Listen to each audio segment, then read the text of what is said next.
تازہ ترین ویڈیوز کے لیے چینل کو سبسکرائب کر کے بیل آئیکن اور آل نوٹیفیکیشن پر کلک کریں تاکہ آپ کو ملے ہر اپڈیٹ سب سے پہلے۔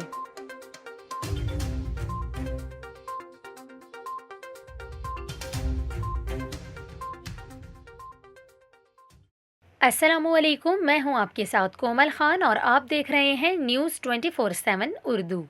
ناظرین، ابھی آپ کو بتائیں، حکومت نے عید الفطر کے موقع پر کورونا وائرس کے پھیلاؤ کو روکنے کے لیے مختلف اقدامات کیے ہیں، جیسے کہ ملک بھر میں ایک ہفتے کا مکمل لاک ڈاؤن بھی جاری ہے۔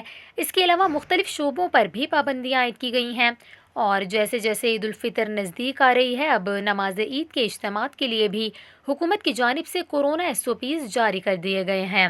آپ کو بتائیں، پنجاب حکومت کی جانب سے کہا گیا ہے کہ کورونا وائرس کے پھیلاؤ کو روکنے کے لیے عید الفطر کی نماز کے اجتماعات کے لیے ماسک پہننا، سماجی فاصلہ رکھنا اور دیگر احتیاطی تدابیر پر سختی سے عمل درآمد کروایا جائے گا۔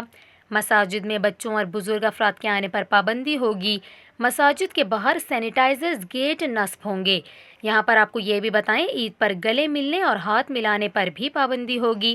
نمازیوں کے بیچ مناسب فاصلہ رکھا جائے گا۔ اس کے علاوہ یہ بھی کہا گیا کہ تمام نمازی اپنی جائے نماز گھر سے لے کر آئیں گے۔